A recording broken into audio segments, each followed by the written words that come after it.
Hello. तर चला आज बनवूया रेस्टॉरंट स्टाईल सांबार. एकदा नक्की करून बघा, रेस्टॉरंटमधलं सांबार पण विसराल. तुरीची डाळ मी अर्धा तास आधी भिजत घातली होती, कारण मग ती पटकन शिजते. नंतर कुकरला लावायची, 3 शिट्या घ्यायच्या. तोपर्यंत आपण तडका तयार करूया. तर तेलात आधी राई टाकायची आणि ती तडतडली की मेथीचे दाणे टाकायचे. याने चव छान येते. मग 3 सुक्या लाल मिरच्या टाकायच्या, कढीपत्ता, हिंग आणि एक हिरवी मिरची. हे छान परतवून घ्यायचं आणि त्यात मग एक उभा चिरलेला कांदा टाकायचा. कांदा उभाच चिरायचा. कांदा जास्त शिजवायचा नाही. गुलाबी झाला की 2 टोमॅटो टाकायचे. ते 2 ते 3 मिनिटं परतवायचे आणि मग तुम्हाला हव्या असणाऱ्या सगळ्या भाज्या टाकायच्या आणि छान परतवून घ्यायचा. एक टिप देते, भाज्या कुकरला लावायच्या नाहीत.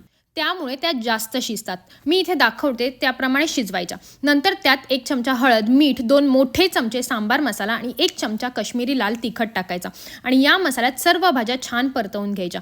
त्यात चिंचेचं पाणी टाकायचं आणि मग 10 ते 15 मिनिटं या सर्व भाज्या छान अशा शिजवून घ्यायच्या. 15 मिनिटानंतर झाकण काढून त्यात असे कांद्याचे तुकडे टाकायचे, म्हणजे त्याचा आकार पण तसाच राहतो.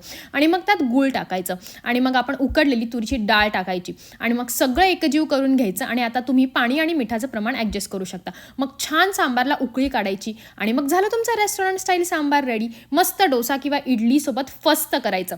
रेसिपी आवडली असेल तर नक्की लाईक, शेअर, कमेंट करा. बाय.